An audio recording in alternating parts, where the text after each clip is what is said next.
Friends, అందరూ ఎలా ఉన్నారు? బాగున్నారా? అందరూ బాగున్నారు అనుకుంటున్నాను.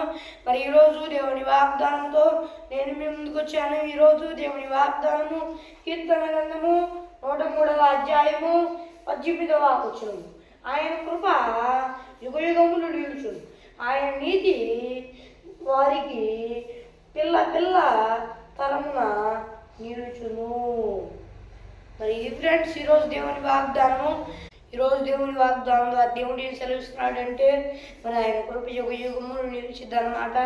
అలాగే ఆయన నీతి మన పిల్లల తరముల వరకు నిలిచిద్దని ఈరోజు దేవుని వాగ్దానం ద్వారా, దేవుని వాక్యం ద్వారా దేవుడు సెలవిస్తున్నాడు అనమాట. మరి దేని విషయంలో కూడా భయపడాల్సిన అవసరం లేదు.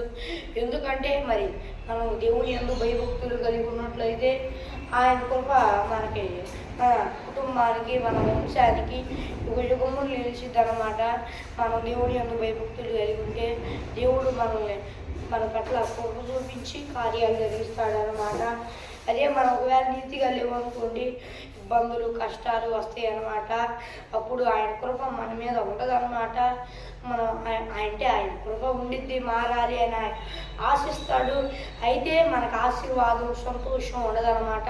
మనం ఆయన యందు భయభక్తులు కలిగి లేకపోతే, ఆయన యందు భయభక్తులు కలిగి ఉన్నట్లయితే ఆయన కృప యుగ యుగాలు నిలిచిద్ది అన్నమాట. మన మీద, మన కుటుంబం మీద, మన వంశం మీద, అలాగే ఆయనకి మన పిల్లల తరముల మీద నిలిచిద్ది అనమాట. మరి దేని విషయంలో కూడా భయపడాల్సిన అవసరం లేదు. ఒకవేళ మీ జీవితంలో ఏమన్నా సంతోషం, తృప్తి లేక ఇబ్బందుల్లో, కష్టాల్లో ఉన్నారా? మీరు ఒకసారి పరీక్షించుకోండి. దేవుని యందు భయభక్తులు కలిగి ఉన్నారో లేదో. మీరు దేవుని యందు భయభక్తులు కలిగి ఉన్నారు అని అనుకుంటే మరి దేని విషయంలో కూడా భయపడాల్సిన అవసరం లేదు. ఎందుకంటే కొన్నిసార్లు పరీక్ష కాలం వచ్చింది. ఆ పరీక్ష కాలంలో కష్టాలు వస్తాయి. ఆ కాలాన్ని భయపడవాకండి. అయితే కొన్నిసార్లు మీరు తప్పు చేస్తూ ఉంటారు దేవుని యందు భయభక్తులు లేకుండా. అలాంటి టయాన మీకు కష్టాలు వస్తాయి అన్నమాట. అలాంటి టయాన మీ హృదయానికి తెలిసిద్ది కదా మీరు తప్పు చేస్తున్నారు లేదో. వేళ మీరు దేవుని యందు భయభక్తులు మీ యందు కాదు, దేవునికి మీ యందు అంటారండి. మీరు దేవుని యందు భయభక్తులు కలిగి లేరు అని మీ హృదయానికి అనిపిస్తే మీరు మానండి, దేవుణ్ణి యందు భయభక్తులు కలిగి ఉండండి. అప్పుడు దేవుడు తప్పకుండా ఆయన కృప యుగ యుగాలు మీ కుటుంబం మీద, మీ వంశం మీద ఉంచుతాడు. అలాగే ఆయన నీతి మీ పిల్లల మీద, మీ పిల్లల తరాల మీద కూడా ఆయన ఉంచుతాడని ఈరోజు దేవుని వాగ్దానం ద్వారా దేవుడు సెలవిస్తున్నాడు అనమాట. ఒకవేళ మీరు నీతిగానే ఉన్నాను, దేవుని యందు భయభక్తులు కలిగే ఉన్నాను, నేను నా హృదయానుసారంగా నేను దేవుణ్ణి అనుసరిస్తున్నాను అని మీరు చెప్పినట్లయితే మరి దేని విషయంలో కూడా భయపడవాకండి. ఎందుకంటే మీ హృదయానికి తెలిసింది కదా మేము దేవుని యందు భయభక్తులు కలిగి ఉంటే మరి భయపడాల్సిన అవసరం లేదు. ఎందుకంటే మరి దేవుని యందు భయభక్తులు కలిగి ఉన్నప్పుడు కొన్నిసార్లు కష్టాలు వస్తాయి అన్నమాట. ఆ కష్టాలు, ఇబ్బందులు ఉన్నప్పుడు మరి బాధలు, కష్టాలు ఉంటాయి.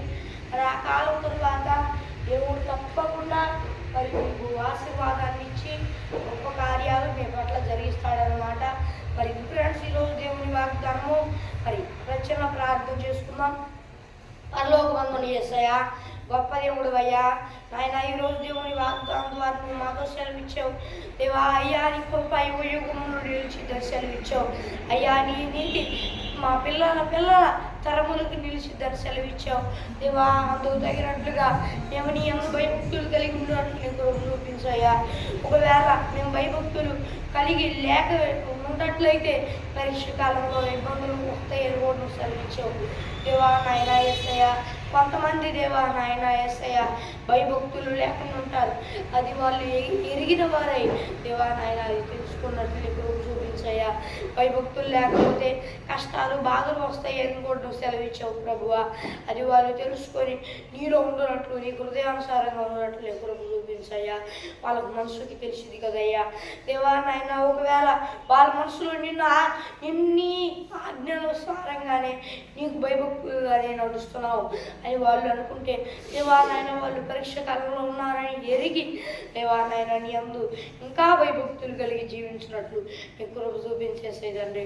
యేసుక్రీస్తు వారి నామములో అయ్యి వేడుకుంటున్నాను మా ప్రియ పరలోక మా పరమ తండ్రి, ఆమేన్. మరి ఇది ఫ్రెండ్స్ ఈరోజు దేవుని వాగ్దానము. మరి ఒక దేవుని వాగ్దానంతో మళ్ళీ కలుద్దాం. అంతవరకు దేవుని కృప ఆశీస్సులు మనందరికీ తోడైన నడిపించును గాక. ఆమేన్. Praise the lord.